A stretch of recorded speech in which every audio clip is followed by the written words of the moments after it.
हिजो नेपालमा प्रतिनिधि सभाको निर्वाचन सम्पन्न भएसँगै आज देशभर मतहरू गणना गर्ने क्रम जारी भइरहेको छ, जसमा म आज तपाईहरुलाई देशभरको सबै जिल्लाको त भन्न सकिन्न, तर देशभरको केही जिल्लाको केही ठाउँको भने केही परिणामहरू दिने कोसिस गर्नेछु।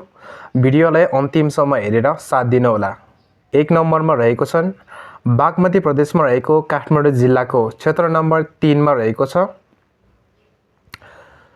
क्षेत्र नम्बर 3 मा भने राष्ट्रिय स्वतन्त्र पार्टीका उम्मेदवार राजनाथ पाण्डे सबैभन्दा अग्रताका साथ मत प्राप्त गर्नुभएको छ, जसमा अहिलेसम्ममा 6584 मत ल्याएर अग्रताका साथ उच्च तहमा रहेको छन् भने पहिलो तहमा रहेको छन् भने सेकेन्ड तहमा दोस्रो तहमा अथवा दोस्रो स्थानमा भने उज्यालो नेपाल पार्टीको उम्मेदवार कुलमान गिसिङ रहनु भएको छन्।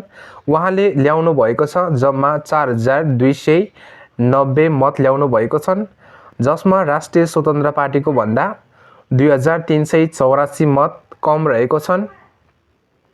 साथसाथै बागमती प्रदेशमा रहेको चितवन जिल्लामा क्षेत्र नम्बर 2 मा भने यसमा पनि राष्ट्रिय स्वतन्त्र पार्टीकै अग्रता रहेको छन्। तपाईहरुले देख्न सक्नुहुन्छ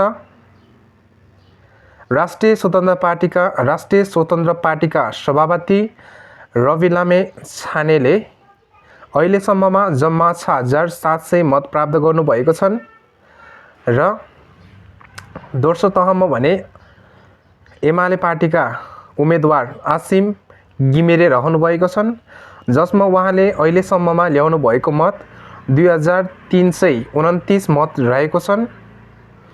राष्ट्रिय स्वतन्त्र पार्टी भन्दा 4371 मत कम रहेको छन्। साथसाथै कोशी प्रदेशमा रहेको झापा जिल्लामा क्षेत्र नम्बर 5 मा रहेको र उग्रताका साथ मत प्राप्त गर्ने पार्टी राष्ट्रिय स्वतन्त्र पार्टी नै रहेको छन्, जसमा राष्ट्रिय स्वतन्त्र पार्टीको उम्मेदवार बालेन्द्र शाहले अहिलेसम्ममा जम्मा 10190 मत प्राप्त गर्नुभएको छ भने एमाले पार्टीका अध्यक्ष केपी शर्मा ओलीज्यूले भने जम्मा 4087 मत प्राप्त गर्नुभएको छ, जसमा राष्ट्रिय स्वतन्त्र पार्टीको भन्दा 6103 मतले कम रहेको छन्।